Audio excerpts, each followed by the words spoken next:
everyone. My name is Nayaswami Padma, and I am here today to bring you Paramahansa Yogananda's explanations of the Rubaiyat of Omar Khayyam and edited by Swami Kriyananda. Today we're on stanza 26. Quatrain 26, as he called them.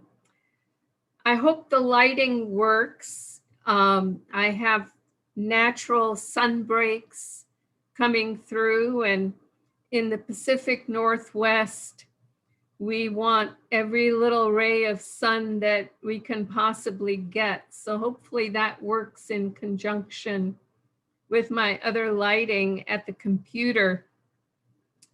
I'm going to start today by playing Swami Kriyananda's Quatrain 26 and Yogananda's paraphrase. Again, there are too many words in there I don't want to mispronounce, so let's go with it the way it is. Thank you.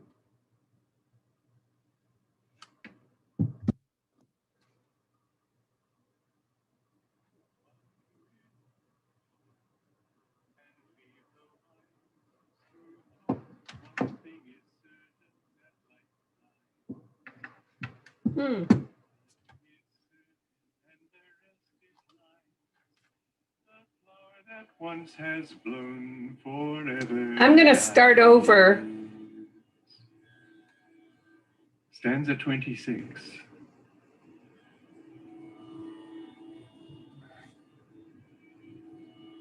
Oh, come with old Khayyam and leave the wise to talk. One thing is certain, that light flies.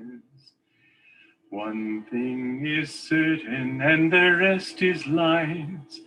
The flower that once has blown forever dies. Paraphrase.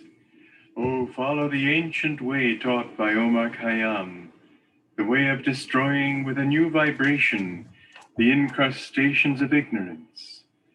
Seek the direct experience of God and leave to dry theologians their absorption in abstract theoretical arguments. Behold this one flaming truth. All life is fleeting. Cling to that understanding and seek within yourself that which alone endures. During the short season of this earth life, reap the lasting harvest of God wisdom.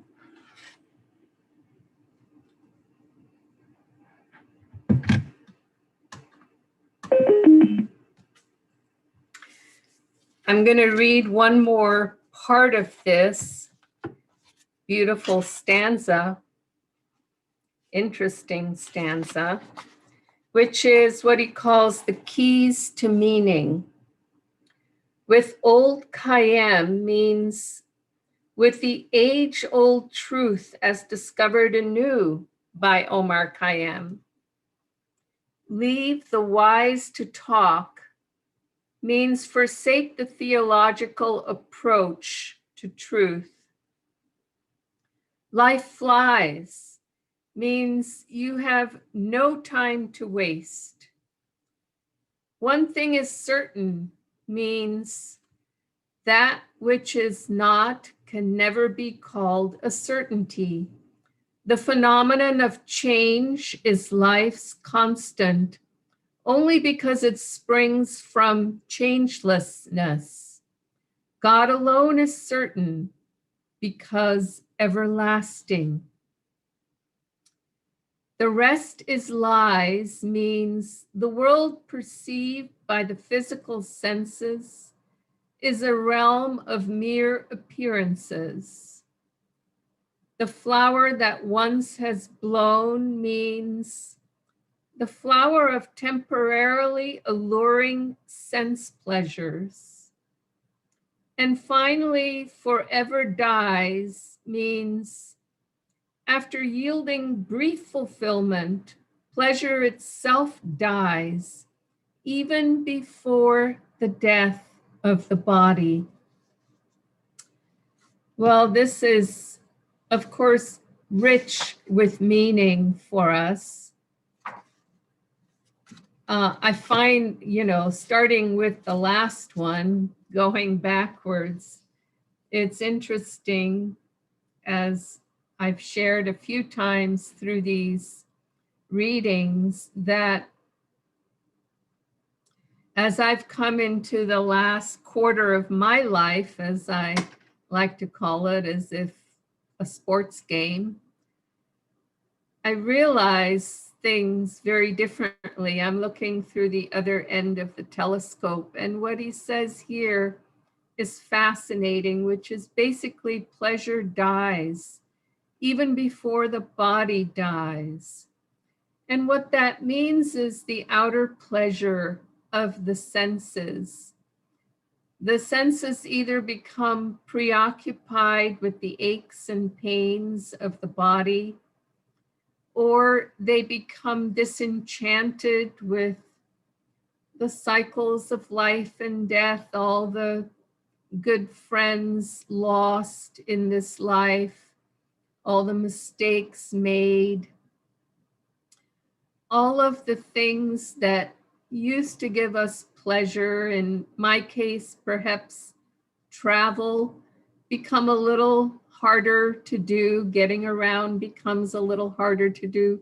So even before the body dies, on some level, even if we're not spiritually inclined, we recognize how ephemeral life really is. And the pleasures of the body, the relationships, the romance, all of those kinds of things shift somewhat. But I've also found, having been on the spiritual path for the last 50 years of my life, certainly the predominant part of my life, that there's a certain youth elasticity. There's a certain continuity of interest in things, superconscious solutions, how problems can be solved. There's a wisdom that comes with time, with age, when we live life from our center. I have watched people I love who are not on the spiritual path face their end of life challenges, and their world becomes smaller and smaller and smaller. And when we have an inner life, the vastness of the inner life is ever present with us. And so even with age, we don't shrink. In fact, we expand spiritually on the inside when we live our lives from the inside out rather than from the outside in. There's another aspect to this quatrain that I just wanted to touch on, because it touches on intuition, the intuition born of meditation, born of stillness of heart and mind. And it is in juxtaposition in this quatrain to, I was surprised he used the word the wise, meaning theological and people who are philosophizing all the time, but not necessarily, they're intellectual, but not by Paramahansa Yogananda's definition are they wise.